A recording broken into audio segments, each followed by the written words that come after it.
Chapter 20.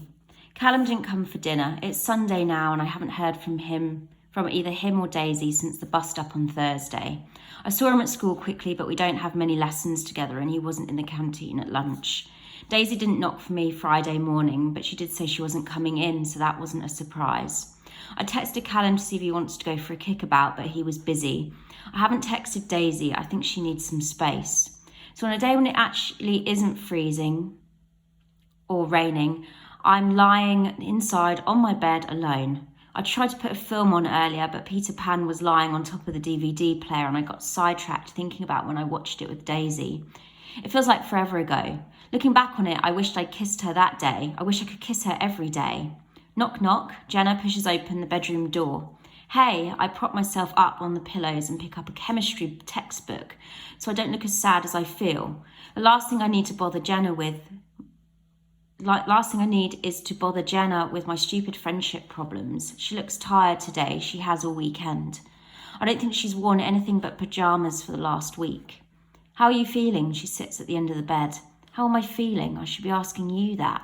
I put the textbook down. She shrugs. I have cancer. We all know how I am. She smiles wearily. Oh, don't look at me like that. I'm joking. It's not a joke though, is it? I sigh. I wish it was all just a big stupid prank. It's not though, is it? If it is, tell me now. I've suffered enough. Jenna laughs. I would rival Ashton Kutcher if this was all a prank, and it would be a very mean one. True, are you okay though? Jenna shrugs. I'm tired. I feel sick. If I take my meds, I feel sick if I don't take my meds. Sometimes I feel so weak I can barely open the fridge. And to top it off, I'm at home all day, every day with a cleaning maniac and the smelliest dog in the world. He smells better than you, I smile.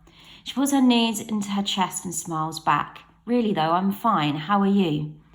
I take the sight of her in again, the paleness of her skin, the bags under her eyes. She doesn't really need the extra hassle. I'm good, just studying, got some mock exams coming up. I gesture at the book.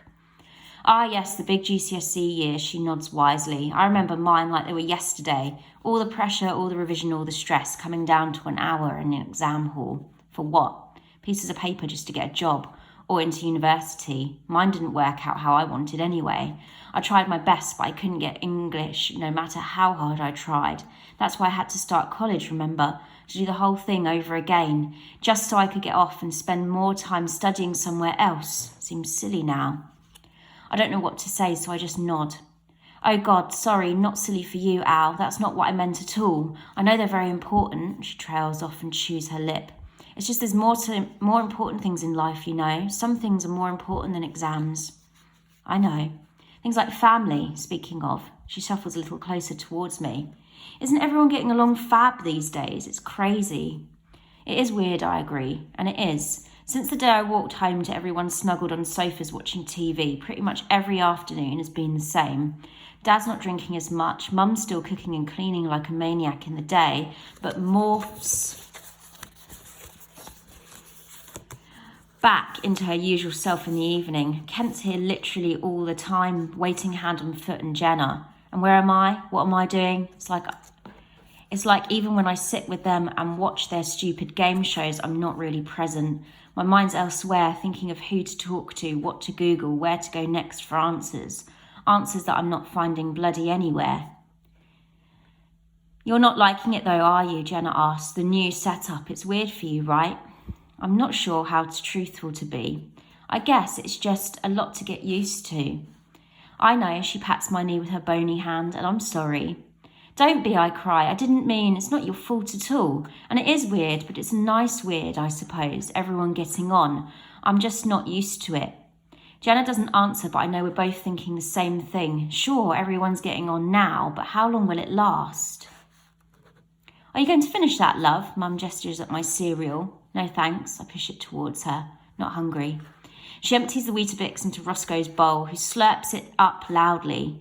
On another day, I'd be annoyed that she didn't care why her son wasn't eating. But it's not another day. It's Monday morning, and I'm too busy worrying if Daisy will show up. I glance at my watch, 8:02. She's usually here by 8:15. I got up early this morning. I don't know why. There were no bad dreams or restless sleeps for once. Just a sudden alertness and need to get up and get ready, but now I wish I had had the extra half hour in bed. More juice? Mum hovers by the fridge, looking at my full glass. No? No, I confirm, dreading downing the cup of lumps I already have in front of me. Thanks, though. I check my phone, scroll through Twitter, scroll through Sky Sports, check the news, check my watch, 8:09. I should have texted her. What was I thinking, letting her storm out of the canteen like that? All alone, probably.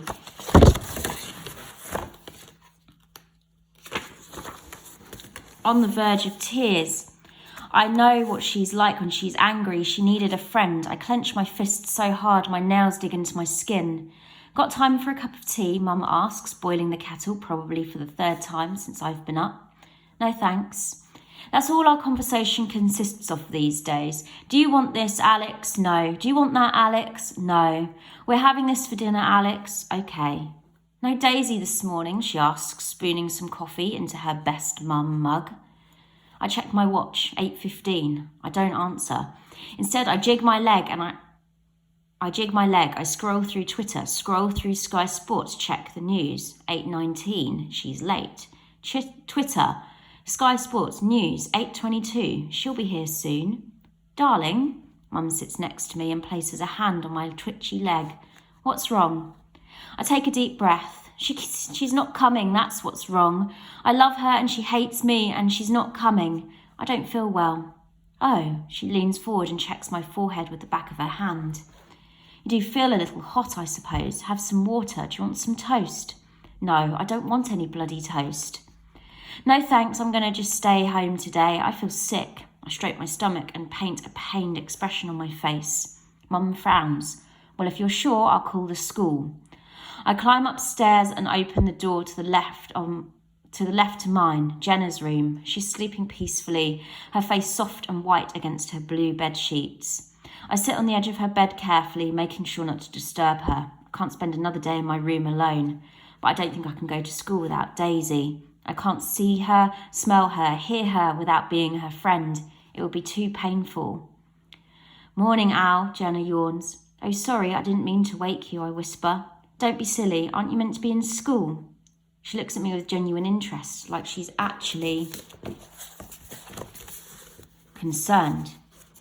She cares, and I sort of need someone who cares right now. I take a deep breath and tell her everything.